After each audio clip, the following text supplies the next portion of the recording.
आज की वीडियो की शुरुआत में हम देखते हैं जेक किम के सामने एक तरीके का धर्म संकट आ चुका होता है, यानी कि उसे या फिर ब्लैक क्रोकोडाइल सोसाइटी को चुनना है या फिर स्पीड को चुनना है। और स्पीड में उसका जानने वाला खास बंदा डैनियल पार्क है। जेक कंफ्यूज होता है, लेकिन यू जेशियन कहता है, मिस्टर जेक किम, तो तुम किसके साथ अपनी अलायंस बनाओगे, जल्दी से चूज करो। पर डैनियल थोड़ा सीरियस तरीके से कहता है, जेक भाई, इस बारे में तुम्हें ज्यादा सोचने की जरूरत नहीं है, आपको स्पीड के साथ अलायंस बनानी चाहिए। बट कहानी में थोड़ा सा ट्विस्ट आता है और जेक कहता है, डैनियल पार्क, मैं तुम्हें सब कुछ एक्सप्लेन करूंगा, लेकिन मैंने डिसाइड कर लिया है और मुझे लगता है तुम्हें इस तरफ आ जाना चाहिए। तुमने कहा मुझे इन लोगों को समझने में गलती हो गई है ना? देखो, मुझे तुम्हारे ऊपर पूरा भरोसा है, इसलिए यहाँ पे जो कुछ भी हुआ मैं उसको भुला दूंगा, लेकिन मैंने फैसला ले लिया है, मेरा फोकस सिर्फ गीटे किम के ऊपर होगा। मैं बस यही सोच रहा हूँ, गीटे किम जैसे ताकतवर बंदे को हम हराएंगे कैसे? और इस सवाल का जवाब है डार्क क्रोकोडाइल सोसाइटी का यू जेशियन। इन लोगों के पास काफी सारे बंदे हैं और जंग में ये लोग हमारी मदद कर सकते हैं। मेरी इन लोगों से बात हुई है और आगे भविष्य के लिए हमें इनके साथ अलायंस बनानी चाहिए। लेकिन भाई मेरी बात तो सुनो। इतने में ही यू जेशियन बहुत जेंटल तरीके से कहता है, जेक किम के दोस्त, तुमसे मिलके बहुत अच्छा लगा। मैं हूँ डार्क क्रोकोडाइल सोसाइटी का यू जेशियन और तुम्हारे दोस्त जेक और मेरी आपस में बहुत ही अच्छे से बात हुई है, और क्योंकि तुम उसके दोस्त हो इसलिए मैं तुम्हारा स्वागत करता हूँ हमारे साथ चाइना टाउन आने के लिए। एक बार ये सारी चीजें हम निपटा दें उसके बाद। लेकिन इतने में ही स्पीड गैंग के दो बंदे अचानक से यू जेशियन के ऊपर हमला कर देते हैं। लेकिन यू जेशियन अपनी बॉडी को बिना किसी सपोर्ट के इस तरीके से बेंड करता है जिसे देख के ग्रेविटी के होने पर किसी को भी शक हो जाएगा।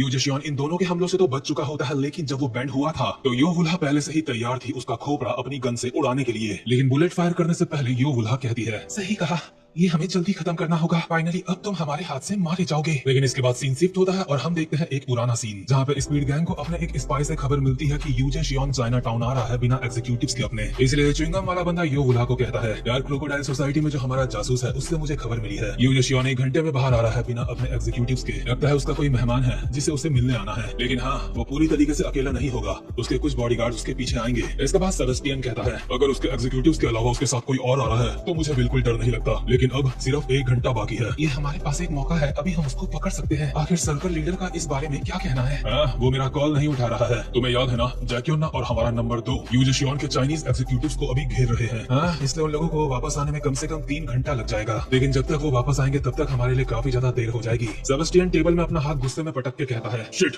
मुझे यकीन नहीं होता, हमारे पास अभी बहुत अच्छा मौका था, लेकिन हमारा लीडर यहाँ पे नहीं है। क्या हम सच में ये मौका अपने हाथ से गंवा देंगे? यो वुल्हा ने होली में जिस गन से पानी फेंकते हैं वो उठा ली होती है और कहती है, अगर ऐसी बात है तो हमें चलना चाहिए। अगर अभी हम इंतजार करते हैं तो हमें दोबारा ऐसा मौका कभी नहीं मिलेगा। हम तीनों मिलकर यू जेशियन को हरा सकते हैं। नहीं, अगर हम लोग भी पकड़े गए तो चीजें हमारे लिए काफी ज्यादा खराब हो जाएंगी। लेकिन अगर उसके साथ एग्जीक्यूटिव्स नहीं है तो मुझे नहीं लगता हम हार जाएंगे। लेकिन फिर भी मुझे लगता है हमें हमारे सर्कल लीडर का इंतजार करना चाहिए। अगर हम ऐसा करेंगे तो बहुत ज्यादा देर हो जाएगी। अगर तुम नहीं आना चाहते तो कोई बात नहीं, मैं अकेली चली जाऊंगी। लेकिन इतने में ही लिटिल डैनियल कहता है, यो वुल्हा, 1 मिनट के लिए शांत हो जाओ, अभी माहौल काफी ज्यादा भारी लग रहा है और मुझे नहीं लगता इस तरीके से तुम्हें कुछ भी हासिल हो सकता है। डैनियल पार्क, आखिर तुम ये क्या बोल रहे हो? मैं बोल रहा हूँ तुम इतनी ज्यादा उतावली क्यों हो ये करने के लिए? यो वुल्हा डैनियल को स्पीड गैंग की एक पुरानी फोटो दिखाती है और कहती है, एक बार उस फोटो पे नजर मारो। हाँ, ये तो स्पीड की फोटो है ना, आखिर इसमें क्या है? लेकिन जब डैनियल इस फोटो को ठीक से देखता है तो वो हैरान हो जाता है और च्युइंगम बॉय डैनियल को कहता है, अब तुम्हें समझ आ चुका है कि यो वुल्हा इतनी ज्यादा उतावली क्यों है और क्यों हम उसको रोक नहीं सकते हैं। हम लोगों को तो अभी इसके ऊपर यकीन नहीं होता, लेकिन सच तुम्हारे सामने है। डैनियल आंखें फाड़ फाड़ के फोटो की तरफ देख रहा होता है क्योंकि फोटो में यू जेशियन भी होता है छोटे के टाइम पे। इसके बाद यो वुल्हा कहती है, तुम सही समझे डैनियल पार्क, किसी टाइम पे यू जेशियन भी स्पीड का एक मेंबर हुआ करता था, लेकिन उसने हम सबको धोखा दे दिया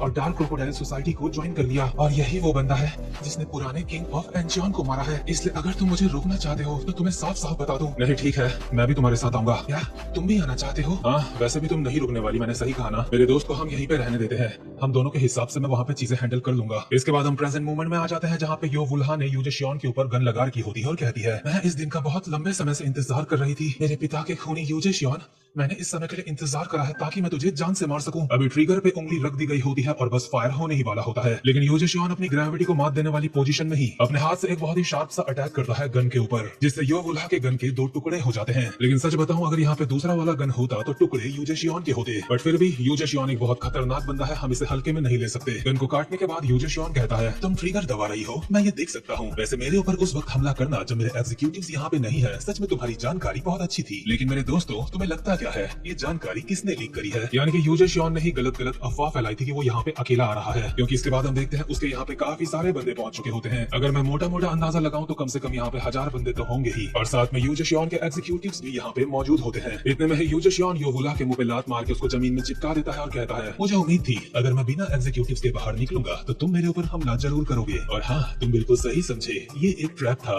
यो वुल्हा, मैं जानता था तुम यहाँ पे जरूर आओगी। वैसे भी तुम्हें यू गैंग हा का बदला जो लेना है, सीरियसली बेटी, तुम बिल्कुल अपने बाप की ही तरह बैल बुद्धि हो। लेकिन इतने में ही डैनियल अचानक से यूजे शियोन के ऊपर हमला कर देता है, जिसे यूजे शियोन बहुत ही फुर्ती से डॉज कर लेता है। और डैनियल योवुला को कहता है, मिस योवुला, क्या तुम खड़ी हो सकती हो? मुझे चीजें यहाँ पे ठीक नहीं लग रही है, इसलिए हमारा फोकस यहाँ से बाहर निकलने में होना चाहिए। इसलिए वक्त आ चुका है मैं यहाँ पे अपने हिस्से का काम करूँ। तुम्हें तो पता ही है मैं भागने में काफी ज्यादा अच्छा हूँ, इसीलिए मैं आगे के हिस्से को हैंडल करता हूँ। मिस्टर बोकनैम और मिस्टर सेबेस्टियन कैंग, मैं मिस योवुला को तुम्हारे हवाले छोड़ता हूँ, क्योंकि मैं तुम लोगों के लिए आगे का रास्ता साफ कर रहा हूँ। डैनियल अपने सामने वाले एक बंदे के चेस्ट के नीचे अपनी फिंगर टिप्स लगाता है और मारता है मैनेजर किम का खास हमला, जिसको कहते हैं 1 इंच पंच। और ये पंच जिसके पड़ता है वो पीछे जाते हुए अपने साथ औरों को भी लेके जाता है। इसके बाद डैनियल बहुत ही स्पीड में आगे बढ़ के एक बंदे के लात मारता है और सिर्फ इस एक लात से 4-5 बंदे साइड हो जाते हैं। और अचानक से डैनियल के ऊपर हमला होता है, जिसे डैनियल डॉज कर लेता है और अपने सामने वाले 3-4 बंदों का बहुत ही स्पीड में कुत्ता बना देता है। वहीं यूजे शियोन अब भी जेक किम को कहता है, मिस्टर जेक किम, मैं बिल्कुल ठीक हूँ, इसलिए तुम अपना फैसला लो, या मैं तुम्हारे दोस्त को पकड़ूं या फिर उसको जाने दूं। प्लीज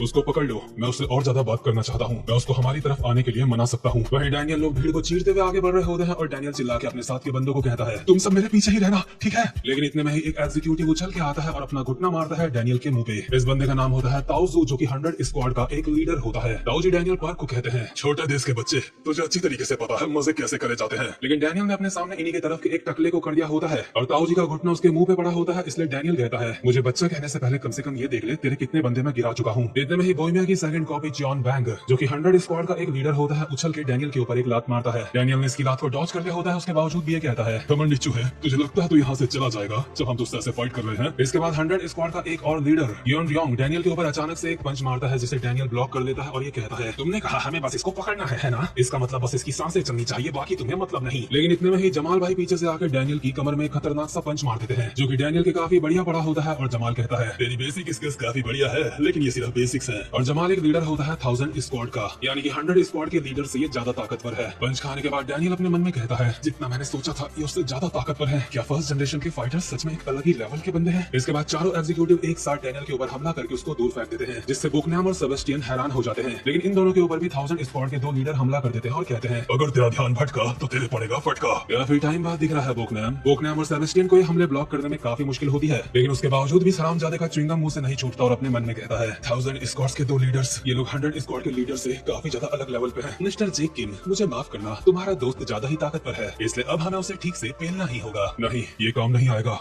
तुम्हें किसी ताकतवर बंदे को बुलाना होगा। मिस्टर यूजे शियोन, तुम नहीं जानते अभी तुम किसको पकड़ने की कोशिश कर रहे हो। शियोल की धरती में मॉन्स्टर्स लड़ा करते हैं और ये बंदा उन मॉन्स्टर्स को कमांड करता है। ये एक जीनियस है, इसमें कोई भी शक वाली बात नहीं। ये एक ऐसा बंदा है जो बहुत निचले स्तर से उठा है, ये और कोई नहीं, यह है हेड ऑफ अलाइड और गन यामाजाकी, जो मैंने अब तक का सबसे स्ट्रॉन्ग बंदा देखा है। ये बंदा उसका अकेला ऐसा स्टूडेंट है जिसे वो मास्टरपीस कहके बुलाता है। इसका नाम है डैनियल पार्क। इसके बाद डैनियल फाइनली सीरियस होकर कहता है, डार्क क्रोकोडाइल सोसाइटी, मुझे नहीं पता था तुम लोग इतने ताकतवर हो, लेकिन कोई बात नहीं, मैंने अपना गार्ड थोड़ी देर के लिए डाउन कर दिया था, लेकिन इस बार चीजें बिल्कुल अलग होंगी। साथ में हमें वो भी सीन दिखाया जा रहा होता है जब जैक योन्ना बड़े वाले डैनियल को बोल रहा था, मैं तेरी अवेकनिंग में तेरी मदद करूंगा, जिससे तुझे तेरा यूनिक पाथ मिल सकता है। और ऑब्वियसली जो चीज बड़े वाले डैनियल को जैक योन्ना ने सिखाई होगी वो छोटे डैनियल को भी पता होगी, इसलिए डैनियल बहुत ही कॉन्फिडेंस के साथ कहता है, ठीक है, अब वक्त है एंजॉन का यूनिफिकेशन करने का। और इसी के साथ ये वाला चैप्टर यहीं पे खत्म होता है। उम्मीद करता हूँ आज की वीडियो भी आपको पसंद आई हो, इसलिए चैनल को सब्सक्राइब और वीडियो को लाइक जरूर से कर